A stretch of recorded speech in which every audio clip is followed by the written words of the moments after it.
All right, welcome back to another episode of the Black Bullion Show. In the way that inflation is measured in the United States, we unfortunately have to use the CPI when we address things such as the real interest rates. Um, Later on in this video, we will also discuss why gold and silver's upward trajectory was supported in the month of June. And that has to do with inflation. But before we get into that, if you're new to this channel, please hit that big red subscribe button right down below.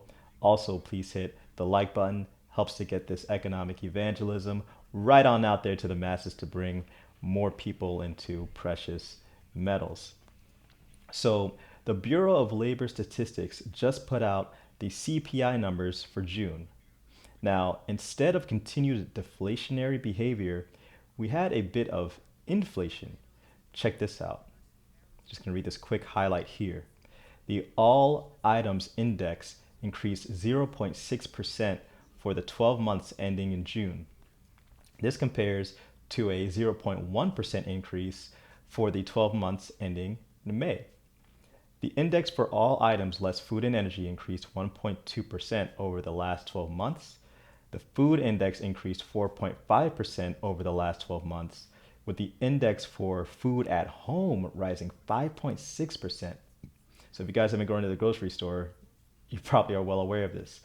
And despite increasing in June, the energy index fell 12.6% over the last 12 months.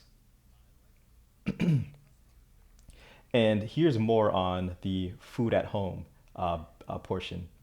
The food at home index increased 5.6% over the last 12 months, its largest 12-month increase since the period ending in December of 2011. All six major grocery store food group indexes rose over that span.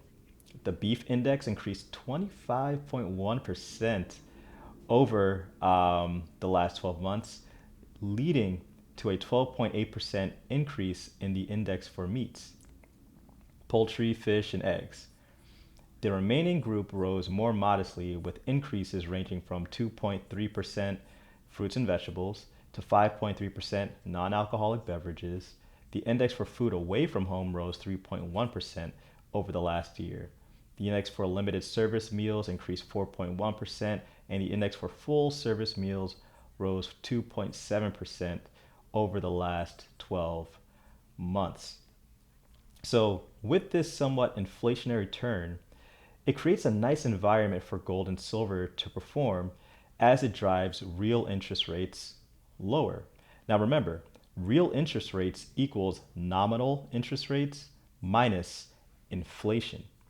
So the stronger the inflation and the weaker real interest rates are, the better that is for precious metals. So let's take a look and see how our shiny friends are doing today. So gold is holding around that lower 1800 range that we're kind of used to seeing it hover around now, which is good.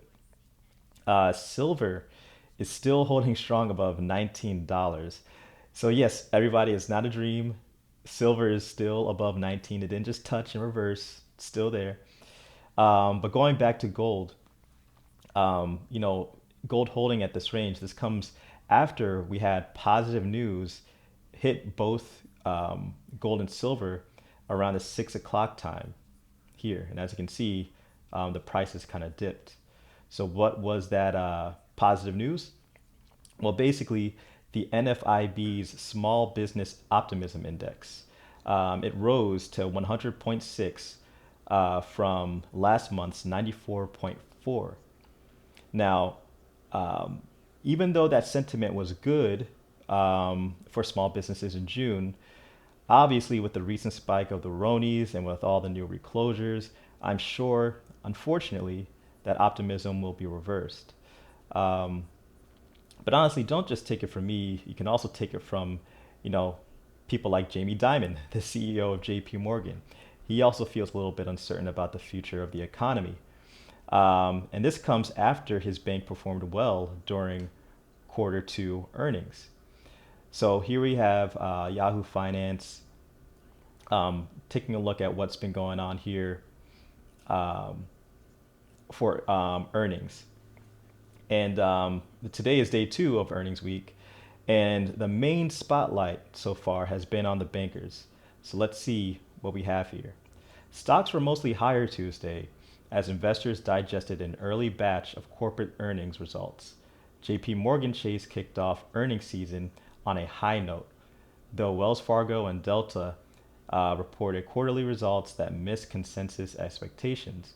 The Nasdaq fell as a tech-led rally from the past couple weeks lost steam, while each of the S&P 500 and Dow pushed higher. And let's go down um, to the earnings results. So earning results Tuesday morning, each of J.P. Morgan, Citigroup, and Wells Fargo reported adding billions to their credit loss reserves during the fiscal second quarter, as the companies braced for the Ronies to threaten their consumer and corporate customers' abilities to repay loans. This undercut the bank's profit during the quarter, even as trading-related revenue surged strongly for both J.P. Morgan and Citigroup amid the market rally since the mid-March lows. Still, bank executives issued words of caution in their quarterly earnings release, with J.P. Morgan CEO Jamie Dimon warning that the bank still faces much uncertainty regarding the future path of the economy. However, we are prepared for all eventualities as our fortress balance sheet allows us to remain a port in the storm. So later today, guys, we will hear from Fed Governor Lael Brainerd and also St. Louis Fed President James Bullard. But so far, this has been your Tuesday. Thanks again for watching. Please hit that subscribe button down below to catch up on more news. Please hit the like button. It's Black Bullion.